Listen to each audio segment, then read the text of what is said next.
What's up, everyone? Aaron Nagler here, PackersNews.com, live on Facebook late in the day on Monday afternoon, April 2nd.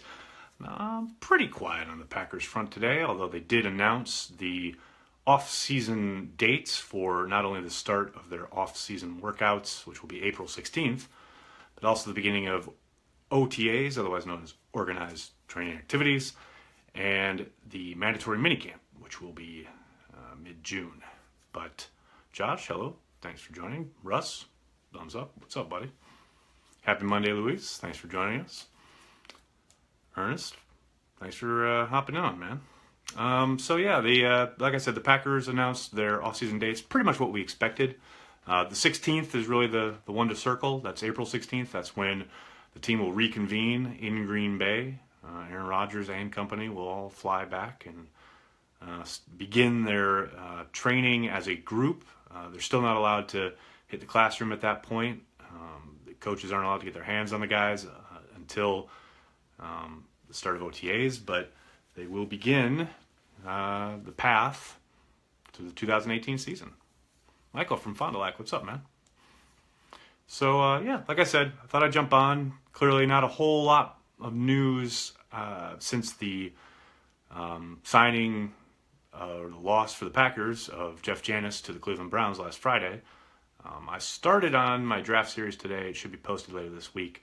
Kind of an overview of Brian Gudykunst starting to make his kind of imprint on the roster, beginning with this year's draft. You know, every general manager since Ron Wolf came to town in 1991 has had a very distinct kind of modus operandi, and the team takes on the personality of the general manager. Ron Wolf obviously used every single avenue, famously churning out the bottom of the roster continually to try and foster competition. Clearly made the big trade for Brett Favre, etc. Ended up with 2 Super Bowl teams, 1 championship. Mike Sherman was next, who swung for the fences, trying to get his aging superstar quarterback back to the big game. More often than not, however, whether it was trying to sign big-time free agents or trading up in the draft in the 3rd round for a punter. I still can't believe that happened. Most of those never really amounted to much and became more big misses than big hits. And then Ted Thompson came along, and obviously he's probably going to be best remembered for his aversion to free agency, though clearly with the signings of guys like Ryan Pickett, Charles Woodson, Julius Peppers, even Martellus Bennett, was not averse to dipping his toe into free agent waters if he thought those selections would help his team. But more than any other GM during his time in the league, he really wanted to do it with his guys who came up through the Packers system. He would probably fairly be critiqued as erring to a fault in that regard, but that was how he chose to go about his business, and it did result in a championship for him. So now Brian Gudykunst gets the chance to take the reins, and we've seen, obviously, the beginnings of his imprint on the team with the moves that he's made, cutting Jordy Nelson, bringing in a couple free agents. But that job really starts the night of April 26th when the NFL draft kicks off. And getting a handle on how he will operate, what he chooses to value, and the kind of athletes he decides to bring in. It's all going to be pretty fascinating to see where that path leads, so to speak. Dustin, that's a really good question. Green Bay, are they currently a contender? Well, any team with Aaron Rodgers you have to consider has a chance at making a Super Bowl run. Don't have to look much further than 2 years ago when they quote-unquote ran the table. They didn't have a spectacular defense that year, clearly. Yet they were a game away from landing themselves in the Super Bowl, and that was mostly on the strength of Aaron Rodgers' brilliant play. Obviously, a lot of guys on offense had a lot to say about that. The defense was opportunistic on that stretch, but mostly that run was powered by the brilliant play of Aaron Rodgers. And as long as he's upright and healthy, you got to think they have a chance. Now, would I make them the odds-on favorite? No, absolutely not. But there's a long way to go between now and kickoff of week 1. But yeah, with Aaron Rodgers at quarterback, until there's evidence to show us otherwise, i.e. a slippage in play, lack of chemistry with whoever it is he has, working with him on offense, etc., you have to say, yeah, they have a chance each and every year that he's under center. How many QBs go before the 14th overall pick? Good question, Jordan. I was talking to an agent last night who reps a guy who will be taken in the first round. He's not a huge name agent, but he has a good kind of roster of NFL players. And he and I were kind of batting that back and forth, wondering exactly where they'll go. And I tell you what, the more I look at it, it's not impossible to think that quarterbacks could go 1 through 4. Maybe even Cleveland trading out of that 4th selection. Now, I don't think that's going to happen, but it's a possibility. And I got to think, even if they don't, even if it just goes 1, 2, 3, and then say another quarterback goes, maybe one more QB goes before 14, that's 4 quarterbacks off the board. That's going to push down some real talent to Green Bay. Guys, maybe even someone like Derwin James could make it down to them at 14. So do I think that's going to happen? I think it's a long shot, but with those quarterbacks, yeah, I think there's a good chance that 4 are gone by the time the Packers are on the clock. When are the Packers going to cut Matthews and Bulaga? Both are dead weight and a waste of a spot. Gotta disagree there, Mike, especially on the Matthews front. I understand the frustrations with Bulaga, especially because of the continuing injury issues. I know McCarthy and Gudykunst were both asked about them several times during the Combine and during the league meetings last week. All signs are good for his return from that ACL injury. But like I said, I get the frustration. McCarthy has preached often throughout his tenure about availability being a chief ability when it comes to his roster. And look, I think if they had a surefire player who could step in and they could just, know that they could operate the offense, knowing how much they leave those guys on an island, especially against some of the best pass rushers in the league, I think they would not have any qualms about moving on, especially because of the salary considerations. But the drop-off from Bulaga to whoever's next, at least in the past, has always been severe. And you don't have to look much further than last year, the play of Jason Spriggs, whoever else they may have thrown out there, whether it was Murphy or McCray. Those guys just are not ready for prime time. And you can be as frustrated with Bulaga as you want because of the injuries, but the reason they keep him around is because when he is on the field, he is one of the better right tackles in the league. And as for Matthews, look, I know the salary cap hit is exorbitant, and I keep thinking they're going to extend his contract and maybe open up some salary cap space. But cutting him just outright, while I understand not having any dead cap if and when they did it, you're just making your defense worse. And I understand that he's not producing the way he used to when it comes to sacking the quarterback, and clearly that's how guys get paid, by production when it comes to rushing the quarterback. But he does a lot that doesn't show up in the box score. All you got to do is turn on the tape to see how disruptive he still is. And they don't have anyone who can replace him. All you have to do is look for as poor as they are or have been when it comes to getting to the quarterback when he is on the field, all you got to do is look at how they really fall off the cliff when he is out. Look at that Pittsburgh game last year. I was watching that last night. Holy cow. Matthews missed that game. They couldn't get a sniff on Big Ben. And that was, even though Matthews is not what he once was, he creates problems for an offense. They always have to know where he is. They always slide protection to him, have a back chipping, a tight end kept in for extra help, etc. He dictates things.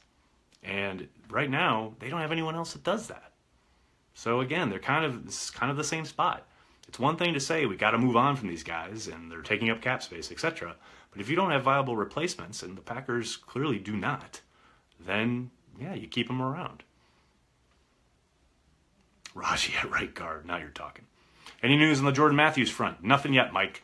I tend to think there's a good chance they probably are looking to sign him, if they want to, right before the draft, much like they did with Jari Evans last year. But I don't think they'll be in any rush to do so. Jermaine Edmonds in the first round, please. He is a freak. I hear you, Phil.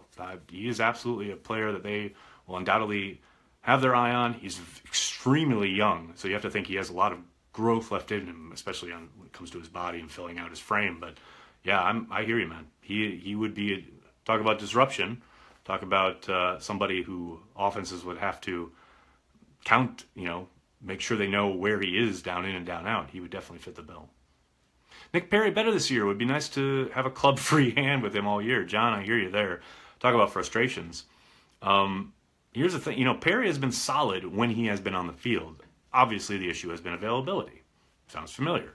But, it's funny because his sacks tend to come in bunches and or against weaker competition. But they all count. And he does play the run extremely well.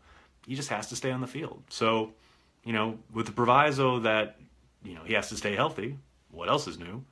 Yeah, I think it'll be hard for him not to have a better year. Would you bring back Jari Evans at starting right guard? Andrew, I wouldn't. I would go younger there. I've said here a number of times that I think McCray is ready to step in and start at right guard. We'll see how the Packers feel about it. I did notice last week, McCarthy kind of echoed.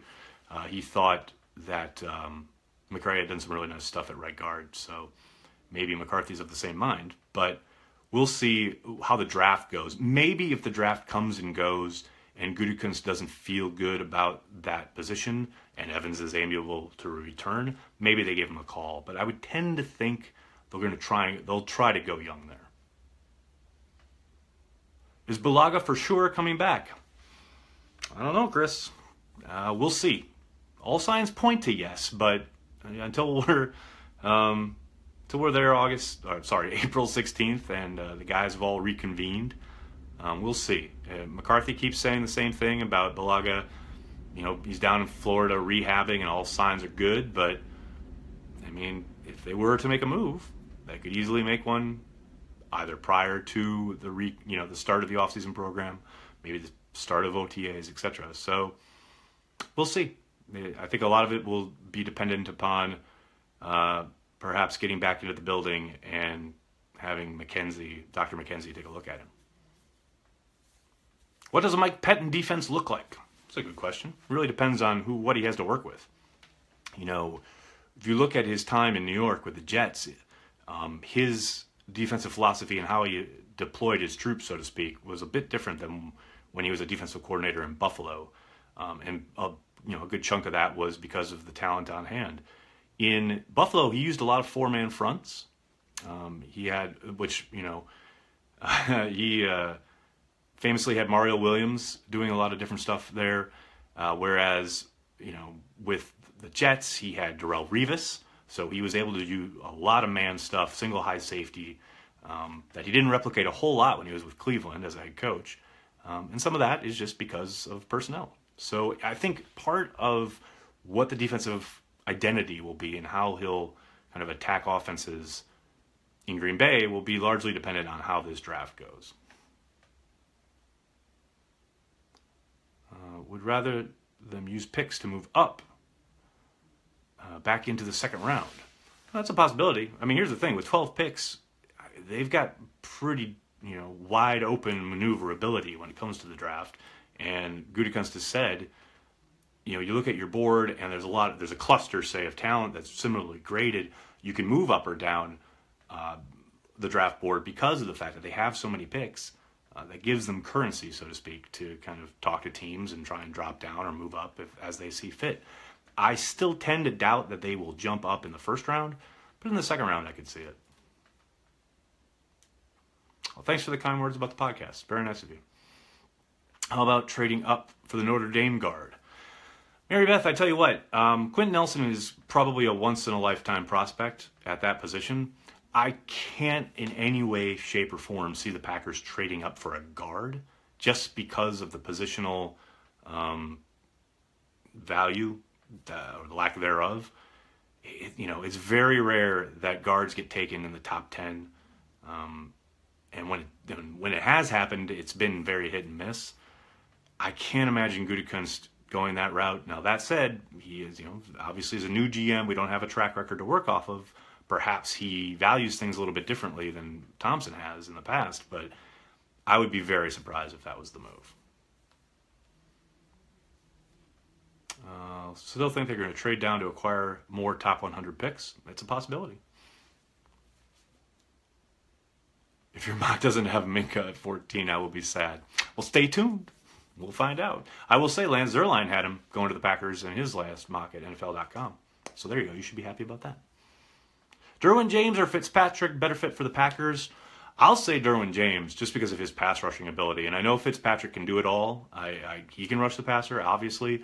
But to me, James is probably the kind of guy that Mike Pettin would want. And that's no inside information. That's just a guess on my part. But they're both versatile guys. I think James is a little bit more physical.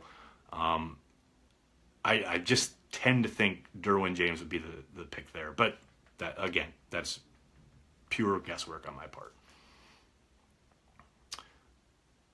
Any surprise late salary cap cuts? Phil, I mean, stay tuned.